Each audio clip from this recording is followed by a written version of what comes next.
System, जिसको बोलते हैं क्या, पाचन तंत्र। क्या बोलते हैं, पाचन तंत्र। पाचन तंत्र में इंपॉर्टेंट यदि हम बात करेंगे तो यदि हम डायरेक्ट बोलना चाहेंगे, ये माउथ से लेकर कहां तक, एनस, ठीक है। ये जो नली दिखाई दे रहा है ये मेट्रिक एनॉल, ठीक है। बात करेंगे यहाँ पे पार्ट्स की बात करेंगे तो ज्यादा जो बेसिक जो पार्ट है, फर्स्ट यहाँ पे दिखाई दे रहा है माउथ, सेकंड नंबर पे कौन सा है, फेरिंक्स, थर्ड पे कौन सा है, ओइसोफेगस, फोर्थ पे कौन सा है, स्टोमक, फिफ्थ में स्मॉल इंटेस्टाइन, नेक्स्ट कौन सा है, लार्ज इंटेस्टाइन, फिर कौन सा है, रेक्टम, फिर लास्ट में कौन सा आएगा, एनस। आइए देखते हैं इसके फंक्शन के बारे में। माउथ की बात करेंगे, सभी को पता है इससे भोजन क्या करते हैं अपन, ग्रहण करते हैं। तो भोजन को ग्रहण कहाँ से किया जाता है, माउथ से। माउथ के बाद जस्ट जो भाग होता है यहाँ पे गले के पास, ये कौन सा भाग है, फेरिक्स। क्या है, फेरिक्स। फेरिक्स का सिर्फ एक ही फंक्शन है, क्योंकि जस्ट इससे आगे चलकर एक भाग होता है जिसको बोलते हैं ओइसोफेगस। क्या बोलते हैं, ओइसोफेगस। ओइसोफेगस और माउथ, इन दोनों को मिलाने का काम कौन करता है, तो मिलाने का काम करता है कौन बेटा, क्लियर। yes, आगे देखेंगे ओइसोफेगस। ओइसोफेगस क्या होता है, ये नली है, मेट्रिक एनॉल दिखाई दे रहा है। ओइसोफेगस क्या होता है, ये फेरिक्स हो गया। क्या हो गया बेटा, फेरिक्स। तो फेरिक्स से लेकर स्टोमक, फेरिक्स से कहा, स्टोमक। तो फेरिक्स से लेकर स्टोमक के बीच एक नली पाया जाता है जिसको क्या बोलते हैं, ओइसोफेगस। इसलिए मैंने लिख दिया कि फेरिक्स और स्टोमक के बीच का जो नली होता है, जिसकी लंबाई कितना होता है, 90 सेंटीमीटर, उस भाग को क्या कहते हैं, ओइसोफेगस। नेक्स्ट जो पार्ट है इसको बोलते हैं स्टोमक। इसके कितने भाग है बेटा, 4। जैसे प्री एग्रीकल्चर टेस्ट में डायरेक्ट टू डायरेक्ट एग्जाम में क्वेश्चन पूछा गया है कि प्रथम अमाशय, स्टोमक को हिंदी में क्या बोलते हैं, अमाशय। प्रथम अमाशय किसे कहते हैं, रुमेन। द्वितीयक अमाशय किसे कहते हैं, रेटिकुलम। तृतीयक अमाशय किसे बोलते हैं, ओमेजम।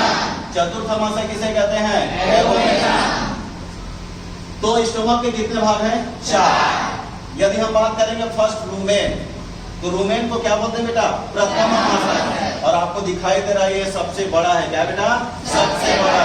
एग्जाम में क्वेश्चन पूछा जाएगा कि प्रथम अमाशय और सबसे बड़ा अमाशय कौन सा है, तो आंसर क्या लगाएंगे, रूमेन। और एग्जाम में ये भी क्वेश्चन बनेगा कि जो रूमेन का निर्माण होता है, रूमेन जो अमाशय का निर्माण होता है, वो पशुओं के जन्म के समय पाया नहीं जाता।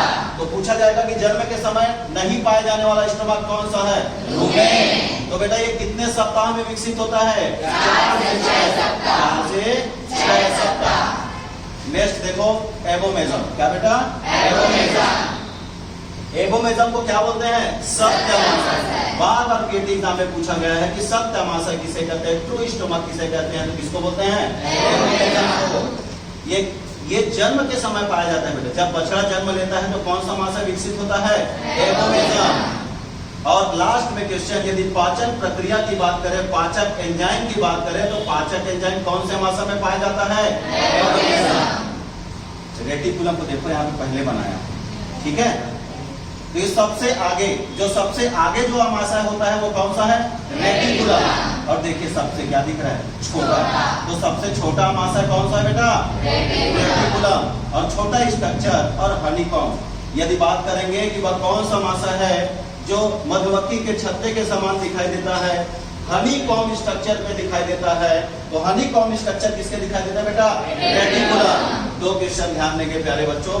सबसे बड़ा अमाशय कौन सा है, ल्यूमेन। और सबसे छोटा अमाशय कौन सा है, रेटिकुलम। नेक्स्ट पहुंचते हैं ओमेजम। ओमेजम यहाँ पे स्ट्रक्चर आपको दिखाई दे रहा होगा। इसके बाद जो हिस्सा जाता है उसको बोलते हैं छोटी आंत। क्या बोलते हैं बेटा, छोटी आंत। तो ये बुक स्टोमक बोलते हैं। क्या बोलते हैं बेटा इसको, क्योंकि बुक के समान संरचना दिखाई देती है, इसी कारण इसको बुक स्टोमक बोलते हैं। और इसका फंक्शन होता है वसी अम्लों का अवशोषण। तो वसी अम्लों का अवशोषण कौन से स्टोमक में होता है, एबोमेजम। और एबोमेजम कौन सा अमाशय है, तीसरा अमाशय। क्या बेटा, तीसरा अमाशय।